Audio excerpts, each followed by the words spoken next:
The rain was relentless, hammering against the cracked pavement of the empty train platform when Clara first saw him.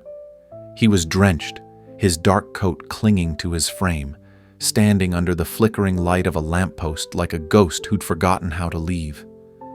In his hand was a crumpled photograph, and he stared at it with such intensity that Clara, waiting for the midnight train, felt her breath catch. Who was he looking at? Why was he here, alone, in the middle of a storm?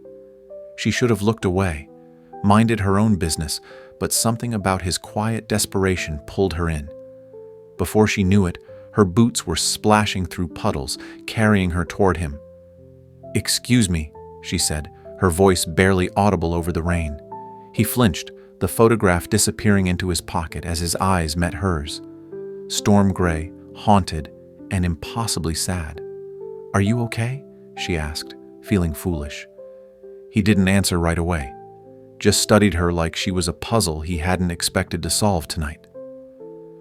"I'm fine," he said finally, his voice low, rough around the edges.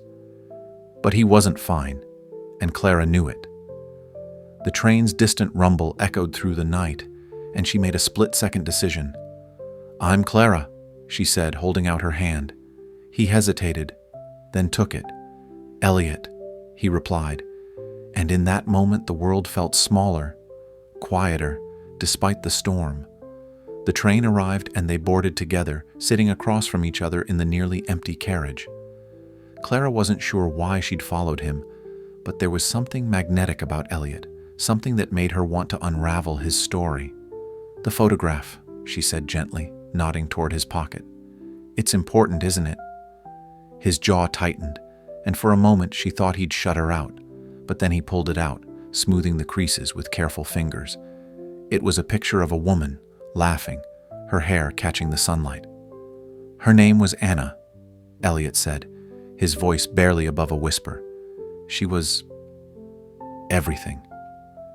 He told Clara the story in fragments as the train rattled through the night. Anna had been his fiancée, a painter with a laugh that could light up a room. They'd planned a life together, travel, art, a little house by the sea. But 2 years ago, Anna had vanished. No note, no explanation, just an empty apartment and a half-finished canvas. Elliot had been searching for her ever since, chasing rumors, following leads that always turned cold. The photograph was the last piece of her he had, taken on their final day together. Tonight, he'd come to the station because someone had claimed to see Anna boarding the midnight train. But she wasn't here. She never was. Clara listened, her heart aching for this stranger who carried his grief like a second skin. She wanted to say something profound, to fix him, but all she could offer was her presence. "I'm sorry," she said, and meant it. Elliot looked at her, really looked at her, and for the first time, a faint smile touched his lips. "You're kind," he said. "Most people would have walked away." The train slowed, approaching Clara's stop, and panic flickered in her chest. She didn't want this to end, this fragile connection forged in the rain. "Do you want to get coffee?" she blurted out, her cheeks flushing. Elliot blinked, surprised, then nodded. "Yeah, I'd like that." They stepped off the train into the quiet of a small-town station, the rain now a soft drizzle. Over coffee in a 24-hour diner, they talked, not about Anna, but about themselves. Clara shared her dream of writing a novel, her fear of never being good enough. Elliot admitted he used to play the guitar, though he hadn't touched it since Anna left. They laughed, hesitated, and laughed again, the weight of the night lifting just a little.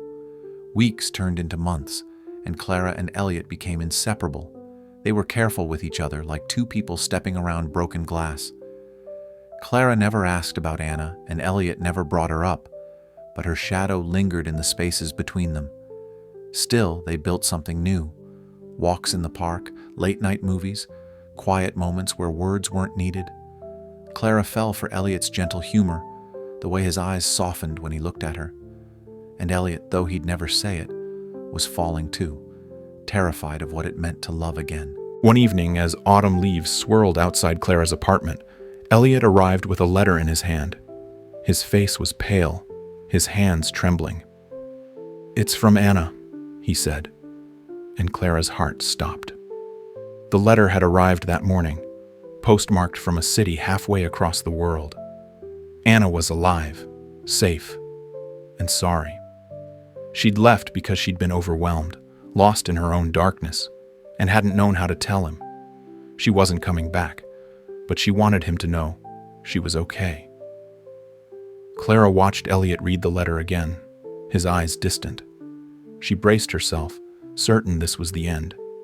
Anna was his past, his everything. How could she compete with that?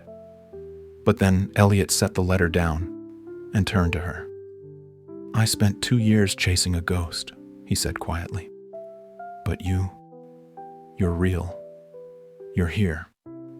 He reached for her hand, his touch warm and certain. "I don't want to lose you, Clara." Tears stung her eyes as she squeezed his hand. "You won't," she whispered. They stood there, wrapped in the quiet, the letter forgotten on the table.